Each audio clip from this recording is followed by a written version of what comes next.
It's like a battlefield. I know it. Don't call the EPA.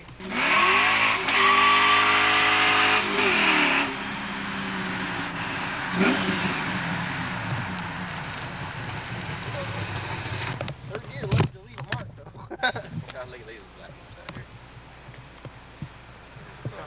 But it ain't nothing compared to the third gear I left right here.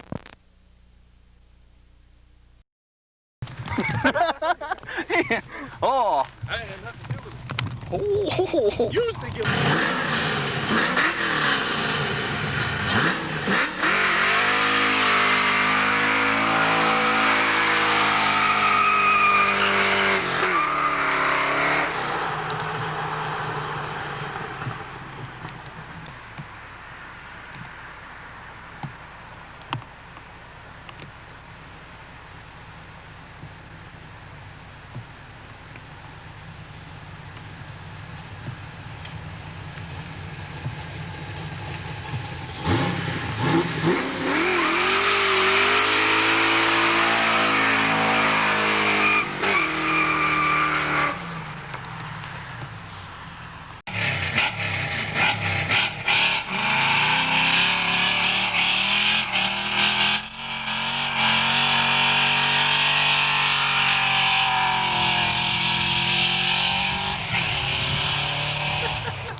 Some of the drag racing, boy, they really get out of hand. There's Eric's he just got through doing.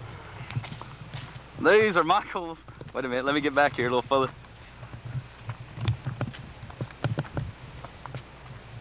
Michael's got to do his again.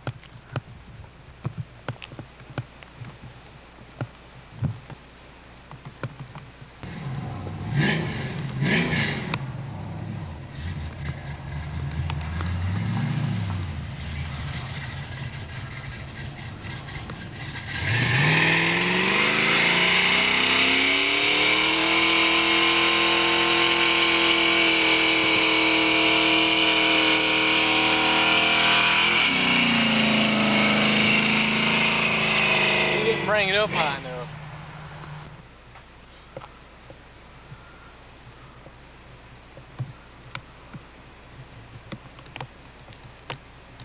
Sun's right here. Yeah, come over on this side.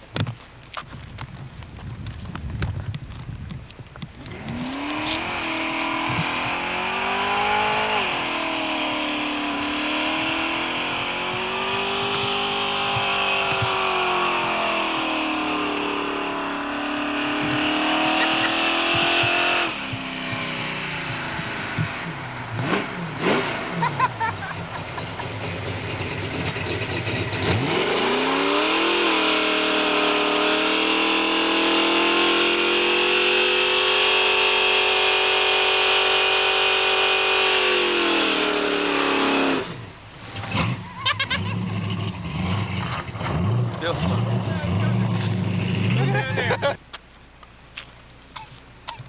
It's like a battlefield. I know it. Don't call the EPA. So sniffer chest is out of the question. Look at this. There's a hole in the ground. There's a hole in the road. Well, right there too.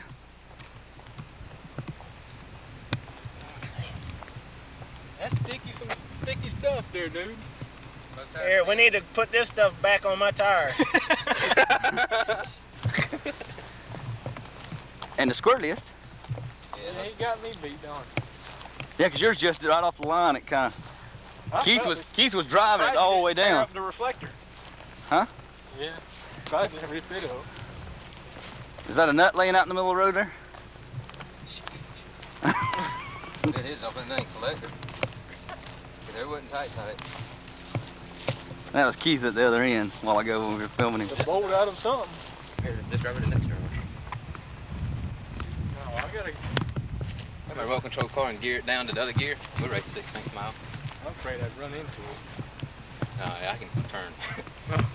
I'm running. I can shoot The across culprits. Huh, huh. Get you now.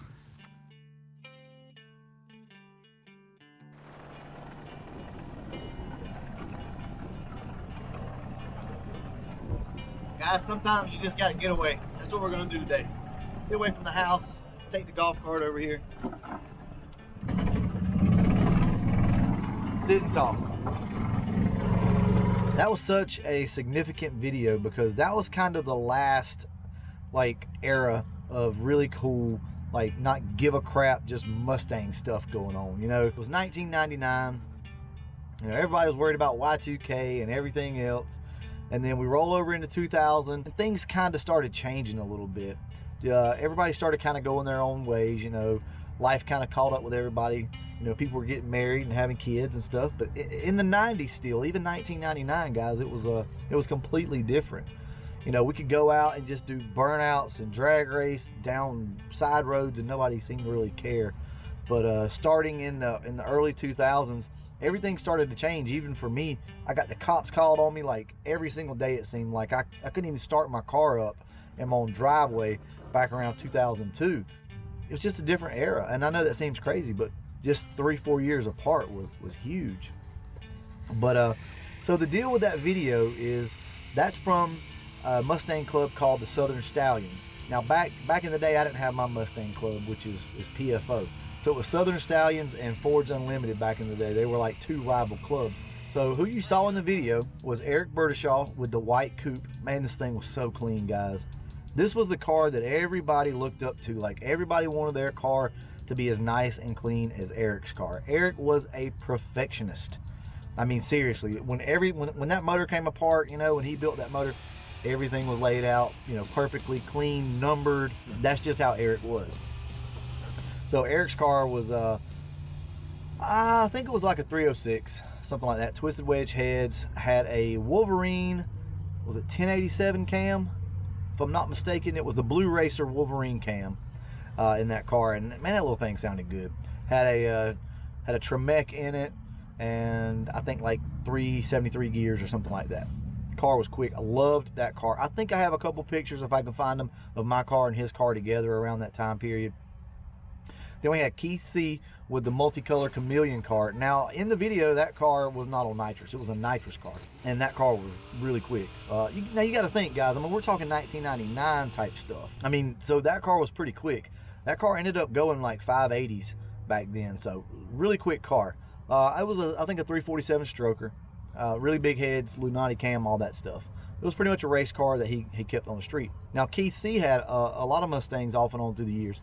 He had a super clean emerald green LX. Man, this thing looks so good. So, you know, Keith has always been into this type stuff, always. Big RC guy. You can actually hear him in the video talking about his RC truck. He had like a T-Max with like twin engines or something on it back in the day. And he actually started racing like professionally, like racing RC cars professionally. So, you know, me and Keith hit it off on multiple levels as far as that goes. And then in the video you had Darren Moore. Now Darren had I think it was a 306 with a Pro Charger on it, and I don't have a lot of details on that engine, but man, he had a lot of money in it. As you can see in the video, it was peg legging. It was a one tire fire, so he hadn't got, I think, to the rear end portion yet. He'd spent a lot of money on the drivetrain of the car, but hadn't kind of got back to that yet. And that car would have been really nasty if he could have ever got that thing figured out. I think Panhandle down in Panama City, it's actually Lynn Haven, I think, is who did all the work. And then you have Mike Berger. Here, we need to put this stuff back on my tires. Mike's originally from New York, so you might catch a little bit of the accent, but he's been down here for years and years. Mike's car was a Probe 355 stroker with a Lunati camshaft in it. I can't remember. I think it had like street heat high port heads or something. I can't remember. With a stock T5 in that car. So anytime you ever hear me reference like a stock T5 can hold up if it's driven right, I mean, that's a testament to it right there. That car made, I don't know what kind of horsepower that car made. That thing made some serious power. It was high compression, had a big camshaft in it, had some big heads on it, and it was a 355. So it made power, guys. At the time I worked with Ronnie Spivey, Russell Spivey, those are my buddies. Worked with them, and Eric and all these guys would come up there. And Mike, every time he would come up, you knew it was Mike because the damn windows would rattle, you know, in the store. I mean, that car had pro dumps on it, and it was just obnoxiously loud. Like, it was so deep. I remember I looked up to all these guys. You got to think, I come from a little town in Georgia. I come over to, you know, a bigger city, I guess you could say. And, you know, I've had Foxbodys. My dad had Foxbodys. I knew a little bit about them, knew how to work on them some. And those guys really schooled me. I had to learn real quick, like I didn't know shit. These guys were out there doing the real thing. They were doing the things that you know, you heard of back in the 90s, where these guys were putting heads and cams and all this stuff on these cars, when not a lot of people were doing that back in the day. So I had to step my game up real quick. So man, I was spending money left and right trying to keep up with them, and my car was never as fast as any of those back in the day. I'll show you a picture again of my car. We called it Blue Mica. That's the car I ran with all these guys back in the day. So when we'd go on cruises and stuff, you know, we'd try them out. You know, my little Fox would hold its own, no doubt. It had it was a 40 over, ported and polished, like hogged out set of E7 heads, F cam. Eventually it was carbureted, so the car ran actually really good, probably better than what it should have for what it was, but still no match for Eric's car, Mike's car, Keith's car, Darren's car, stuff like that. And I'm missing some guys. I know I am. I can't think right off the top of my head. I know I'm rambling a lot, but I want to give you a little bit of a backstory on kind of the people I hung out with and where I come from, and you know, my take on these cars. We're going to do a video about like where I come from, how I got started, the people who made a big influence on me, and that's kind of what this is. It's touching on that. And listen to me, if you can give credit to people that have helped you along in your life, give credit to these people.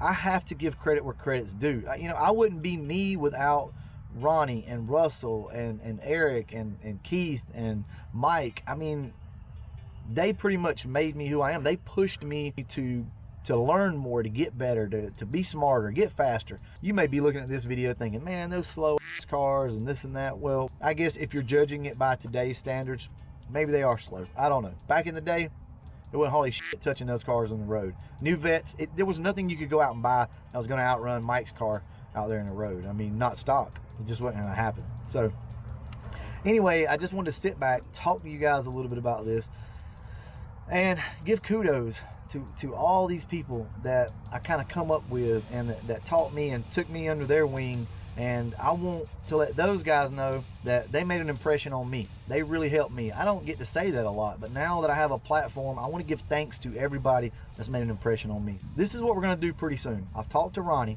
and he's contacted everybody. So that group of guys right there, plus some. We're going to all get together, and we're just going to talk Mustangs. We're going to get the cameras out. We're going to get some cars out. And for those that don't have Mustangs anymore, we're going to get some extra ones out there. Doesn't matter. And we're just going to sit and talk. We're going to talk about our experiences, what we remember, and some of the stuff that we were doing back in the day. All right, guys, I'm going to go ahead and wrap this video up. And as always, thanks for watching.